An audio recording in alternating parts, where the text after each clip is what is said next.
नमस्कार, मेरे इस YouTube चैनल पर आप सभी का हार्दिक स्वागत है, अभिनंदन है।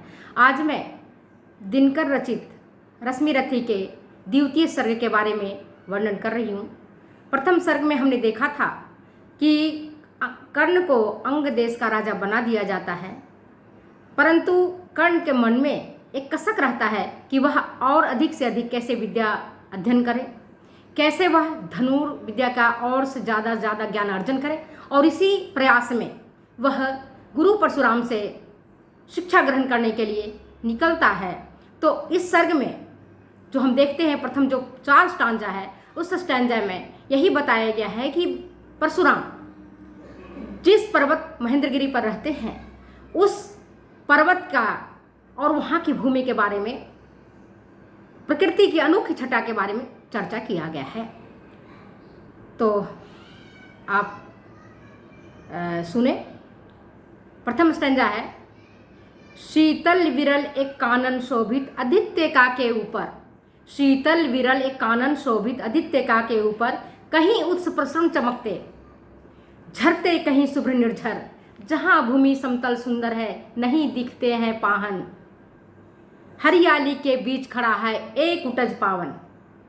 दूसरा स्टैंजा है, आस पास कुछ कटे हुए पीले धन खेत सुहाते हैं, शशक मूस गिलहरी कबूतर घूम घूम कन खाते हैं, कुछ तंद्रिल अलसित बैठे हैं, कुछ करते शिशु का लेहन, कुछ खाते शाकल्य, दिखते बड़े तुष्ट सारे को धन। तीसरा स्टांजा है, हवन अग्नि बूझ चुकी है, हवन अग्नि बूझ चुकी है, गंधे से वायु अभी परमाती है, भीणी भीणी महक प्राण में मादकता पहुंचाती है, धूप धूम चर्चित लगते हैं, तरु के श्याम छदन कैसे, झपक रहे हों शिशु के अलसित कजरारे लोचन जैसे। चौथा स्टैंजा है, बैठे हुए सुखद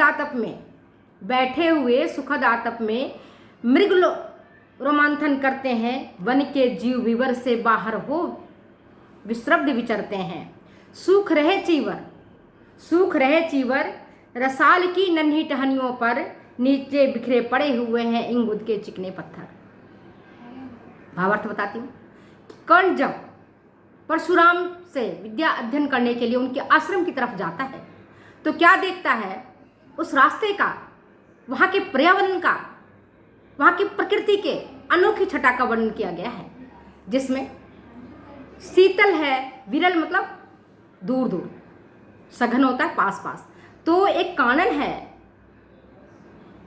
शीतल है, विरल है, कानन कहते जंगल को, शोभ रहा है आदित्य का के ऊपर। आदित्य का कहते हैं पहाड़ के ऊपर जो समतल भूमि होती है, उसको हम कहते हैं आदित्य का।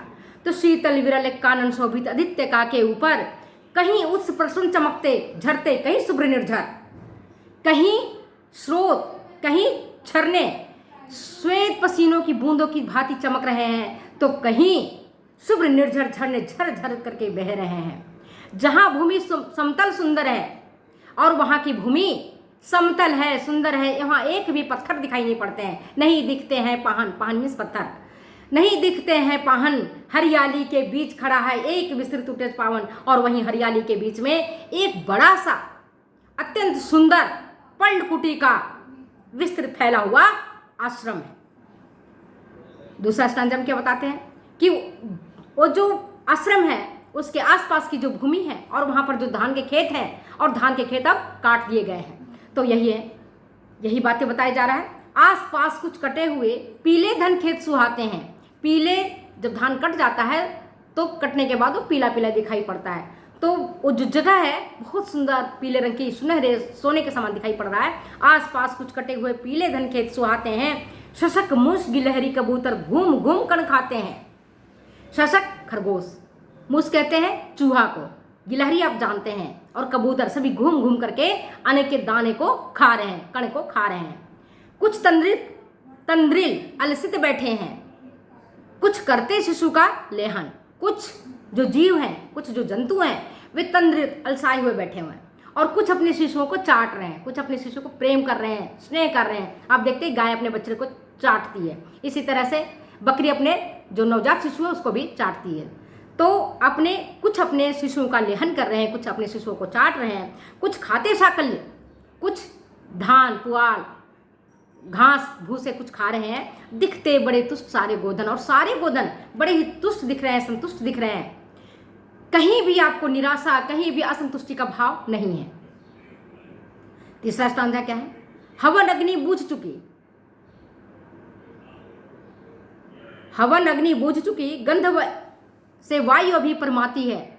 जब हवन हम करते हैं तो आप देखते हो कि अग्नि बुझ जाने के बाद में जो उसमें हविष्य डाला जाता है, जिसे हवन डालते हैं, जिस सामग्री से हवन डालते हैं, तो उसकी बहुत अच्छी सुगंध होती है। वो अभी वायु से वो सुगंध आ रही है और इसकी भीनी भीनी महक है जो कि प्राण में मादकता को पहुंचा रही है। भीनी भीनी महक प्राण में मादकता पहुंचाती है। धूप धूम चर्चित लगते हैं। धूप धूम कैसा लगता है? धूप मीन्स, और जो आप धूप देखते हो ना, सूरज की जो रोशनी आती है, जो धूप आता है, और धूम धुआं, हवन की अग्नि से उत्पन्न हुआ जो धुआं है, तो धूप धूम चर्चित लगते हैं।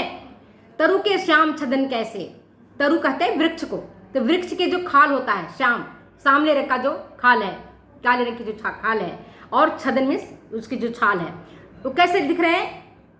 झपक रहे हैं शिशु के अलसित कजरारे लोचन जैसे। जैसे शिशु अलस नींद में, या उसको नींद आ रही है, उस समय जो उसकी माँ ने जो काजर लगाए हो, तो जो कजरारे उसके लोचन है, लोचन मीन्स आँख, तो उसकी जो कजरारी आँखें हैं, उस जो बच्चे के पलक झपकते हैं, उठते हैं, उस तरह से धूप और धुआं का चरित्र जो यहाँ चित्रण किया गया है। प्रकृति के अनोखे संदूरी के बारे में चर्चा किया गया है। और चौथा स्टांजा है, बैठे हुए सुखद आतप में मृग रोमांथन करते हैं, हरिण रोमांथन कर रहे हैं। आतप कहते हैं धूप को।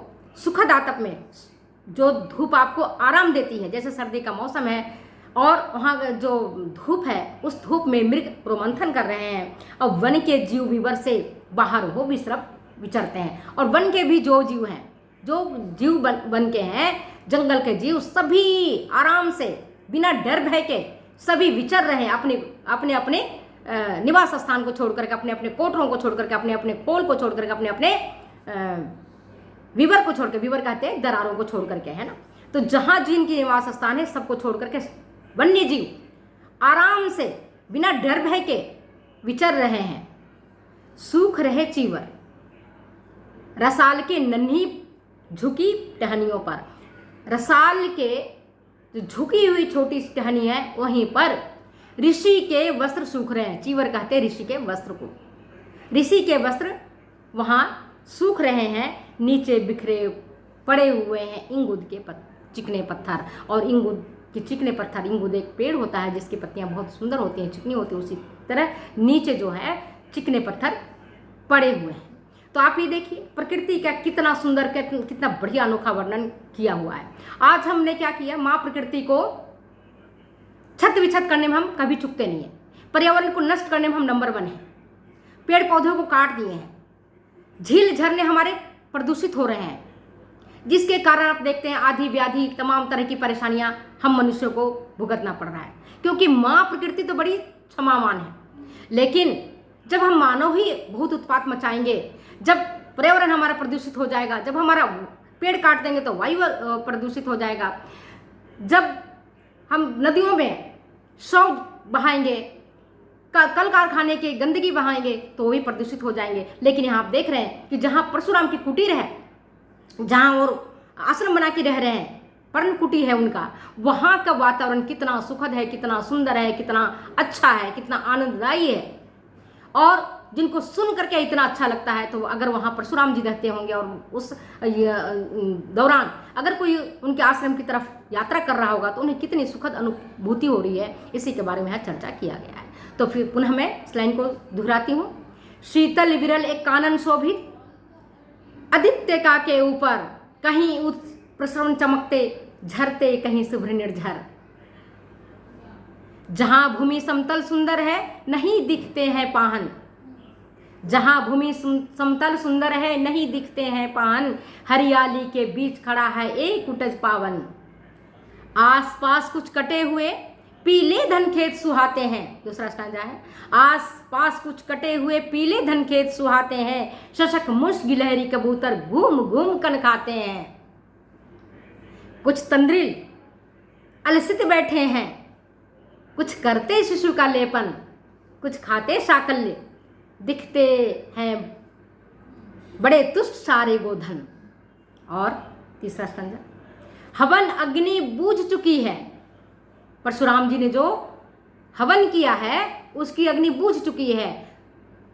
हवन अग्नि बूझ चुकी है, गंध वायु से अभी परमाती है, महक महक भीनी भीनी महक प्राण में मादकता पहुंचाती है। क्या कहती है? हवन अग्नि बूझ चुकी है, गंध से वायु अभी परमाती है, भीनी भीनी महक प्राण में मादकता पहुंचाती है। धूप धूम चर्चित लगते हैं, धूप धूम कैसे चर्चित लगते हैं सुनिए। धूप धूम चर्चित लगते हैं, तरु के छदन कैसे झपक रहे हो शिशु के अलसित कजरारे लोचन जैसे। चौथा स्टांजा, बैठे हुए सुखद आतप में, बैठे हुए सुखद आतप में मृग रोमांचन करते हैं, वन के जीव विवर से बाहर हो विश्रब्ध विचरते हैं। सूख रहे चीवर रसाल के छूकी टहनियों पर, नीचे बिखरे पड़े हुए इंगुल से चिकने पत्थर। Thank you. फिर मिलते हैं अगली वीडियो में अगले एपिसोड के साथ। तब तक जाने की इजाज़त दीजिए। Thank you.